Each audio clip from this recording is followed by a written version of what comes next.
Okay, it's a minute after, so we'll get started. All right, good morning, everyone. Thanks for joining us for our 2021 second quarter NG911 GIS user group meeting.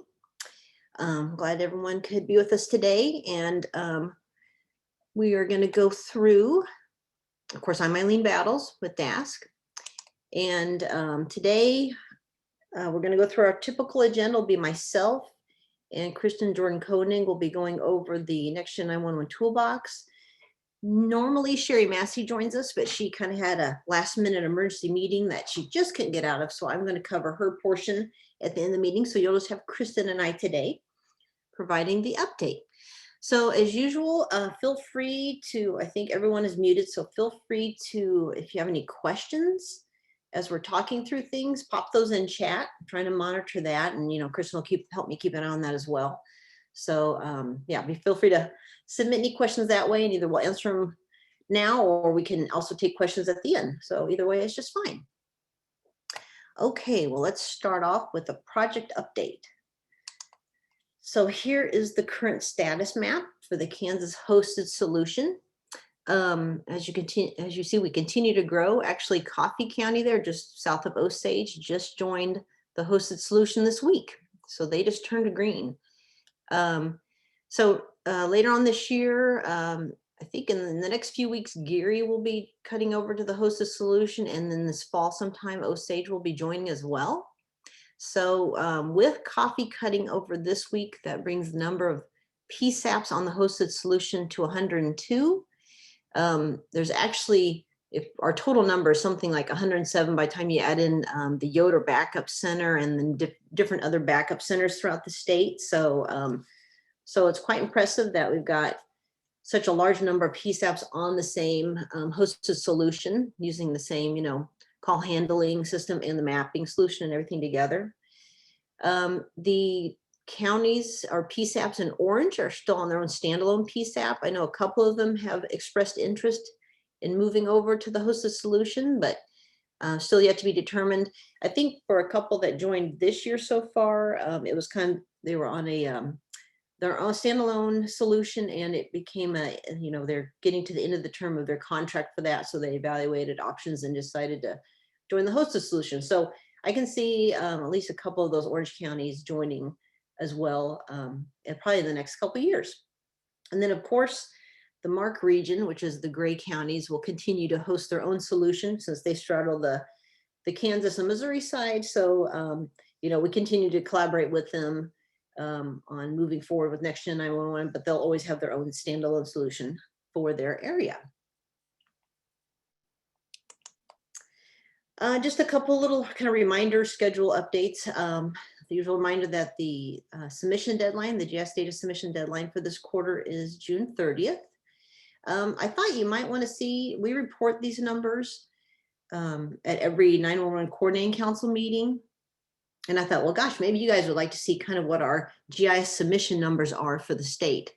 So I'm kind of going, from those current quarter or most recent quarter backwards. But you can see we continue to have, thanks to all of you, a very high rate of participation, especially in the number of changes we get from the different submissions. And this doesn't count if, let's say, you submit multiple changes. It just counts that you had a change for the quarter. Just that's the category you're in. So, for example, if you submitted 3 changes, I wouldn't count that 3 times. It'd just be that you had a change. So just kind of wanted to share those numbers with you to show that it's so impressive that we continue to get great participation, especially with updates coming in quickly. And I continue to find it very interesting that, not only are, we keep an eye on our own, GIS data, as you all are being the authoritative source, but we're also getting feedback from the telecommunicators, saying, hey, I don't see this new address point, or this something other needs to be updated. So you can tell the more eyes on the data, the more relevant it becomes, and the more used, and the more updates that'll take place. So just thought I'd share those numbers with you to kind of give you an idea of the amount of change we have coming through every quarter that flows through our whole update cycle, pushing that out to the mapping solution as well as up to the EGDMS for geospatial call routing. Speaking of the 911, our Kansas 911 mapping solution, of course, again, we use the company name is Rapid Deploy, and the product, the mapping product is called Radius Plus. So we've been working and doing a lot of testing. We've been hosting a web map as well as the image service for, ever since we deployed to Radius Plus for quite some time. And we are always working behind the scenes on how to make it more efficient and more responsive for the telecommunicators. So we had a response. A few people report that they had some issues with the map freezing or pausing when they went to like pan or zoom or do things like that. So we're looking at this as a whole program, not just the map, but like Rapid Deploy is looking at if there's anything on their application side they can look at. The 911, the staff and the coordinating council is looking to see if there's anything to do with maybe the broadband speeds or anything we could do there. So everything, it's an entire ecosystem that has to be really evaluated if something's reported. So when those reports started coming in, we thought, okay, what can we do? What can we control on our end for the GIS side for the services to make the map as efficient as possible? So thanks to Kristen, as usual, she's the one that actually scripts and appends the data and makes all these services happen. So we'd already had the data in a couple different vector tile packages and how it's served out, but we kind of reconfigured it behind the scenes so it's more optimized. So now the base map that all the telecommunicators use, the Kansas web map, is composed entirely of vector tile services and the 911 imagery service. So before was, a few different types of services as well as the imagery. So we kind of just recompiled all that behind the scenes to really optimize performance. And the funny thing is, and that actually was deployed across the hosted solution on May 18th. And I'm going to go with no news is good news because really haven't heard much. So I'm assuming that that the map is performing as expected or hopefully even better. And those changes have been a good enhancement. So just a real quick summary of that. So like I said, we're using vector tile packages or vector tile services, and those just support a better way to provide fast visualization of large data sets, which is what we have. I mean, gosh, our address points, we have over 1 million address points and over, I think, around 500,000 road center lines. And then we continue to add data to the map because, once it starts getting used and the telecommunicators kind of see what the map can do for them, of course, they're like, ooh, can you add this? Can you add that? So, we have railroads and railroad crossings and, I've got a snapshot kind of it, just tons of data on this map. So we really have to make sure it's always optimized to perform at its best. And with this most recent update on May 18th, we also added the Kansas Corporation Commission's natural gas distribution boundaries, which was a request from the telecommunicators. So we continue as we find authoritative data sources that are reliable and updated, even beyond your local data, which is obviously the best, but anything else we can find to source that's appropriate, we will add that either upon request or if we just find a great data source that makes sense to add in for the telecommunicators. So this next slide will show you a quick little snapshot. I think I've showed you some snapshots before of kind of the screen. And so this is what the mapping solution, of course I cut out, some of the peripheral items, but kind of more of the map view of what it looks like for our telecommunicators. So this is what the map looks like with inside Rapid Deploy's Radius Plus.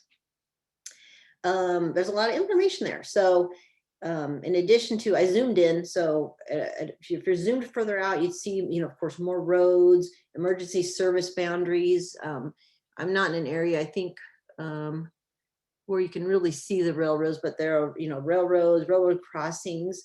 But as you zoom in, more information becomes available. So that's when the imagery pops on. As you can see, we have parcel boundaries with owner names in them, address points with their address labels. The streets are labeled. There's hydrology in here as well. And then I just did a quick identify so you could see the kind of information that we're now providing through the emergency service boundaries. as well as through Kansas Corporation Commissions. We had already added the electric service boundaries prior to this release, but now with this new release, we also have the gas service boundaries. So that's been very popular with the telecommunicators. To say it's great to be able to, if they're zoomed into something, just do a quick identify and find out what that company is, or even that contact name and number to get in touch with them. So continue to kind of, tweak this. We feel like it's always kind of always got to look at, always got to make it the best configuration. So we don't want the telecommunicators to have to think about the map. We want the map just to perform and be, ready for them and provide all the information it can. So always looking at ways to make that better. Okay, so that was it for kind of the rapid deploy GIS update. So I thought I would switch gears now and talk about the 2021 statewide orthoimagery acquisition. So great news. Surdex, our contract provider, was able to acquire the entire state this year, which is pretty amazing. That's quite a feat. Originally, how we had, in discussions, we thought it would probably be, they'd probably acquire mostly the western half this year, weather dependent, of course, and then probably the eastern half next year. But I think they were able to get some additional planes in the air, and just it worked out with weather and everything. So they were able to acquire the entire state this year. So they're busy working on processing and evaluating that data. They have actually delivered to us a pilot area that I think a couple people are helping us evaluate on this call. So thank you if you're one of those people. So a kind of a subset of a few tiles just for us to look at it, provide some feedback, so they can continue out their processing. One thing of note is we've delivered to them all of the most current LiDAR data we have for the state of Kansas. So they are using everything we currently have, and especially the most current, QL2 LiDAR data to kind of ground rectify that information. So that's great to know that we've got, great Kansas data is helping produce even better Kansas imagery. So that'll be part of their processing. And then, so as we go further through the year, kind of in that pilot area evaluation right now, once they're through with that and kind of have their processing steps in place, they'll continue to process the data. And at this time, we're looking at probably the imagery would be posted to CertCheck for the quality assurance, quality control review, which is where we'll ask all of you to help us do that review.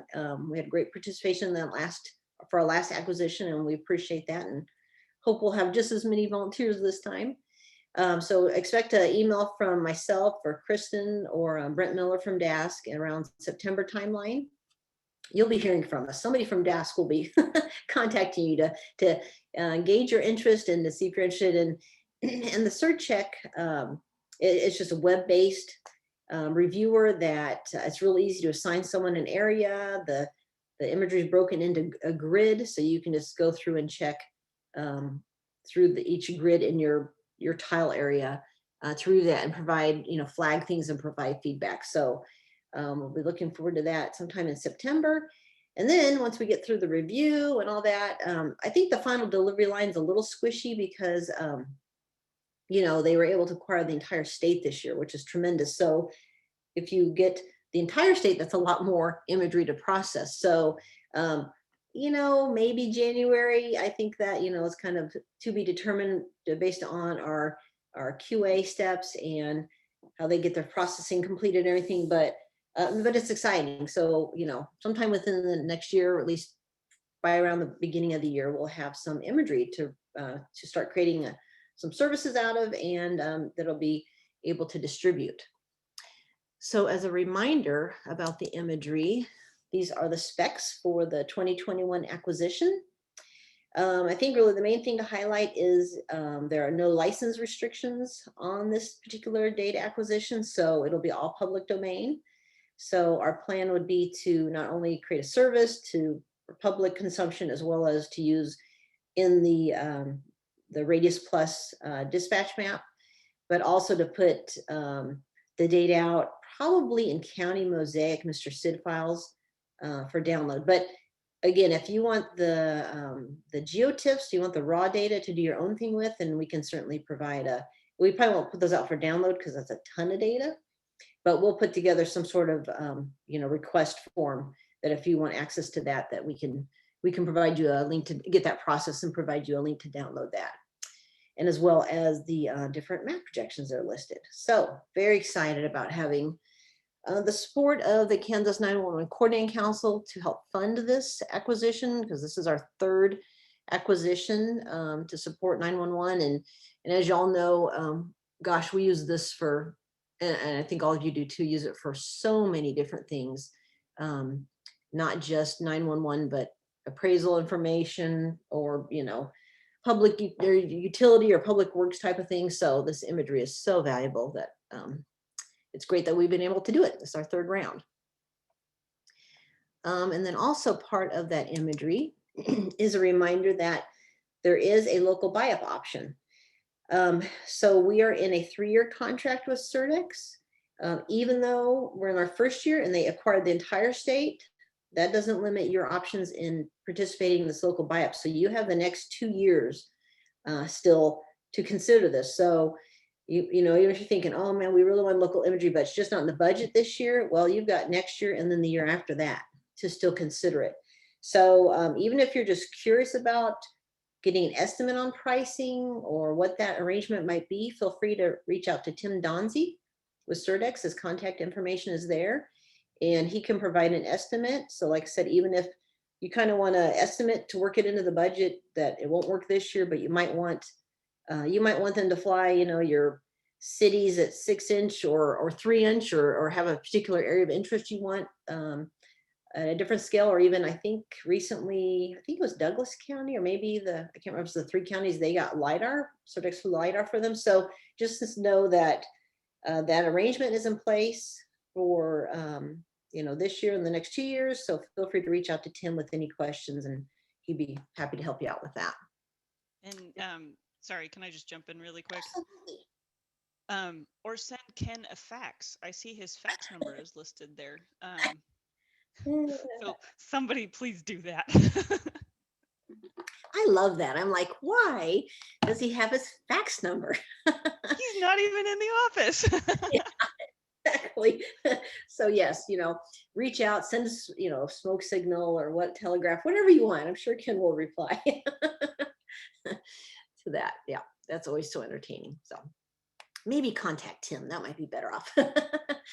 So, okay, well, with that, since you unmuted yourself, Kristen, I believe I'm going to turn over to Kristen now. So Chris is going to talk about toolbox update. And again, if you have questions that pop up while we're going through this, just go on and slap them in the chat window. So, okay, Kristen, hand it off to you.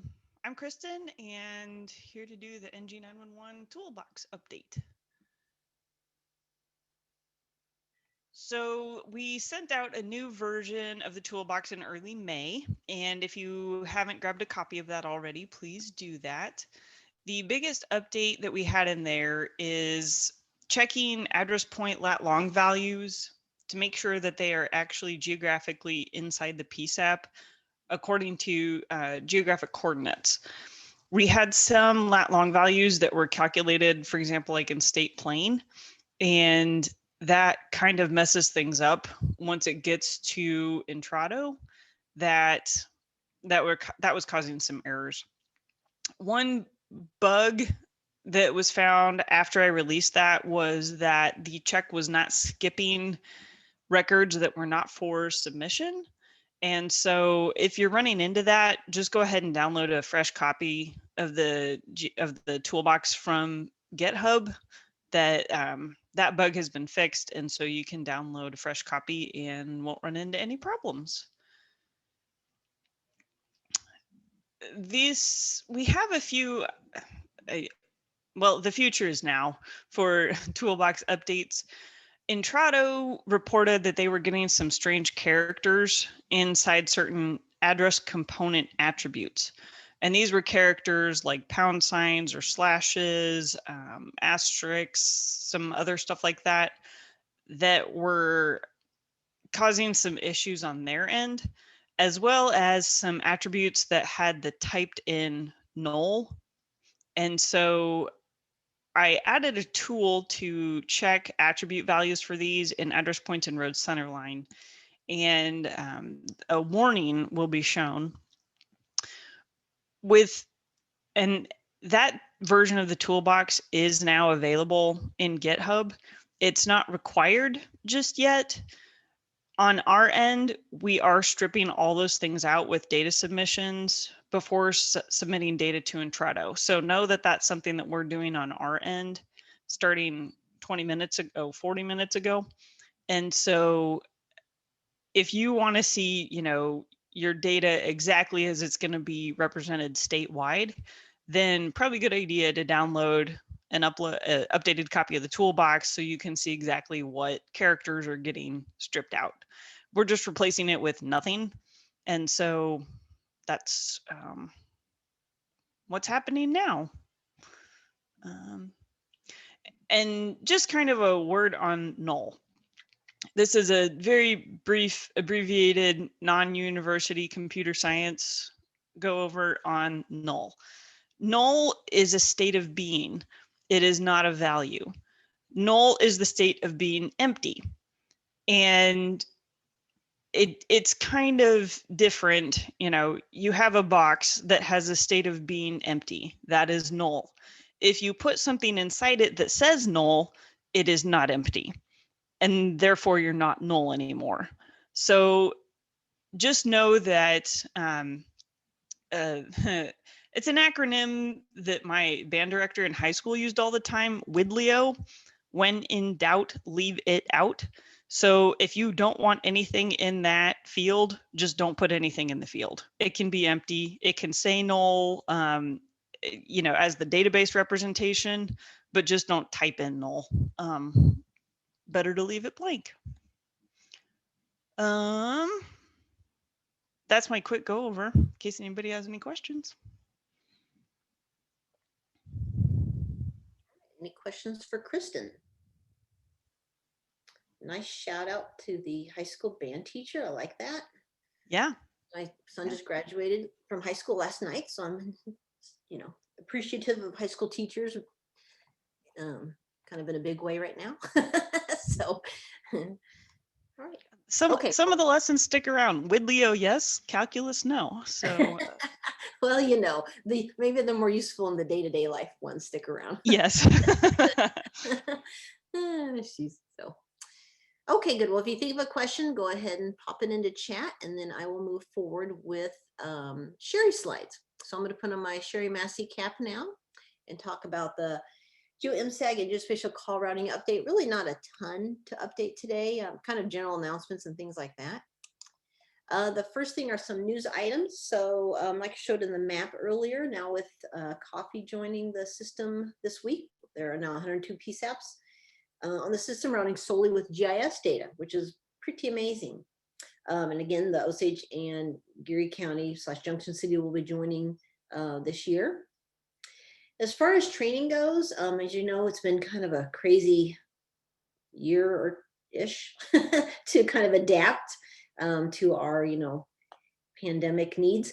So Sherry put together the GIS Data Steward class. She created it online, and it's in the training academy for 911 personnel.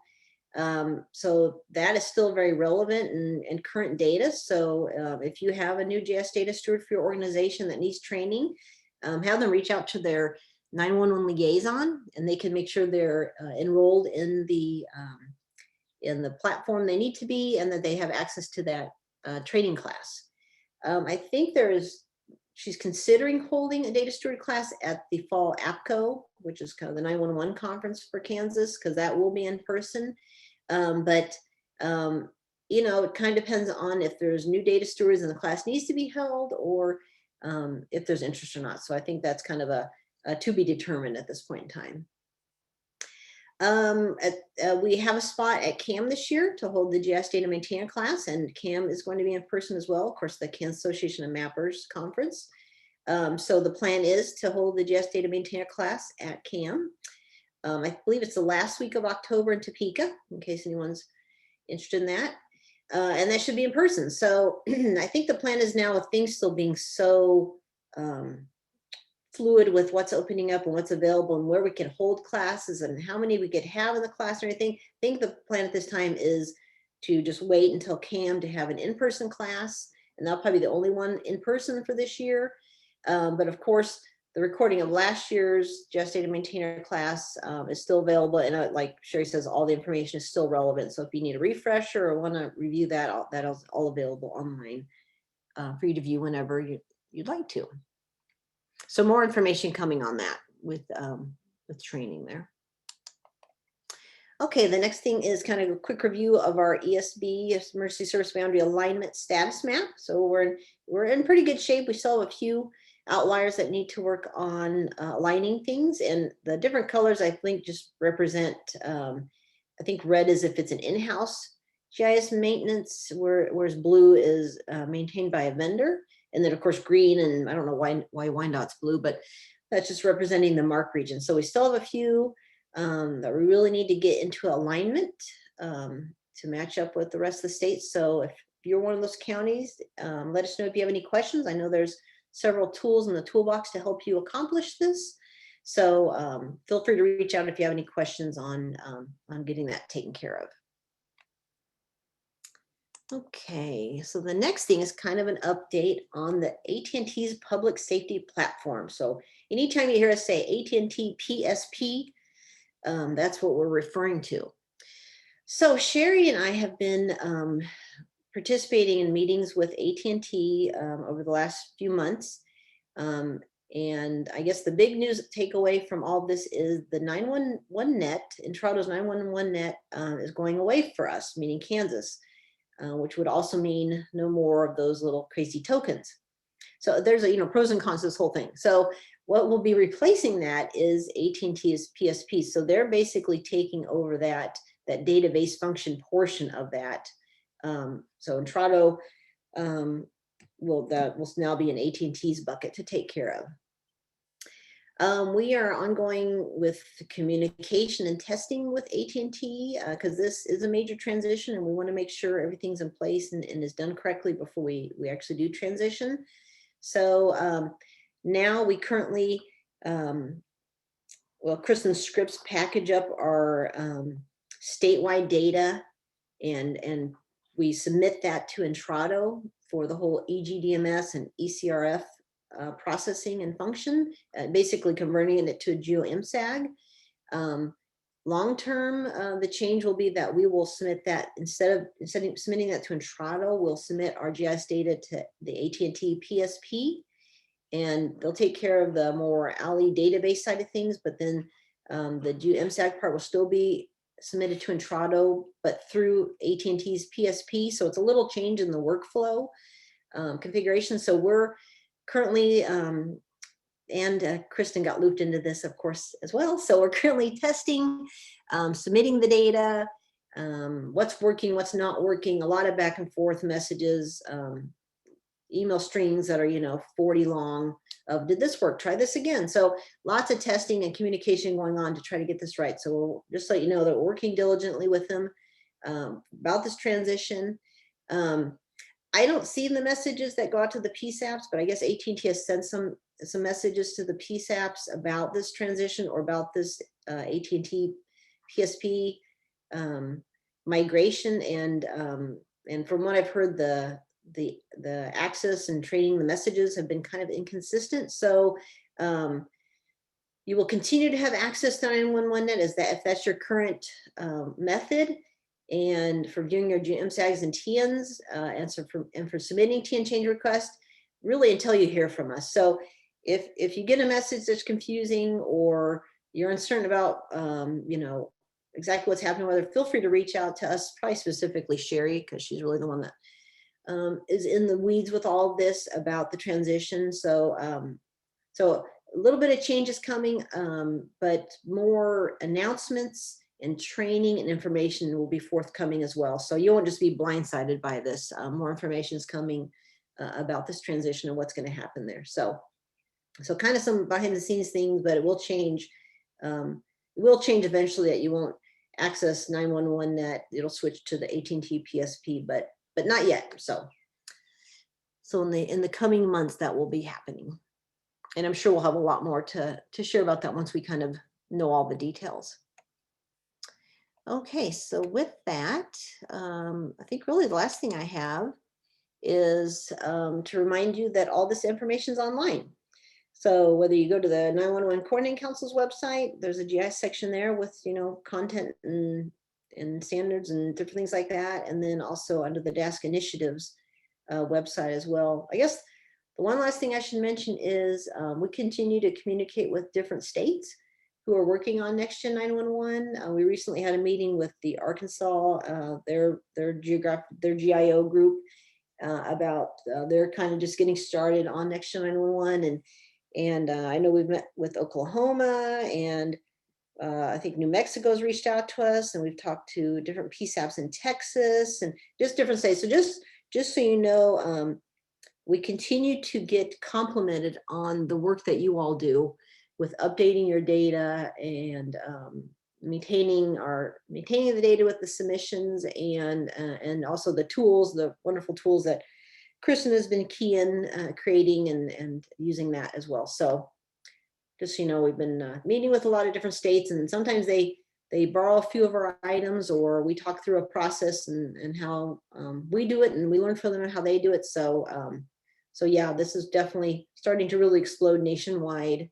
And we appreciate people contacting us as kind of a lesson learned and an example of how to do it the right way. So people are noticing you guys. So good job with all of your submissions.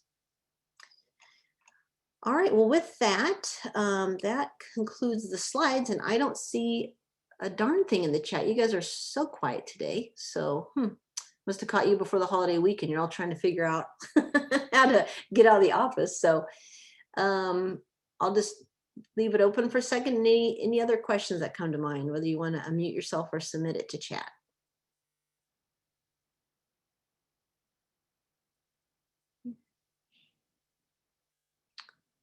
Okay, well, man, we must have just done a great job getting that information out today. Well, as always, if you think of something after the meeting, you know how to contact us, whether it's, Kristen about more toolbox specific stuff, or post-processing, or myself about overall project, or Sherry about the transition to the AT&T PSP. Feel free to reach out, and I'll give you a little more time back to your day. So thank you for joining, and everyone have a great holiday weekend. Thanks, everyone. Bye-bye.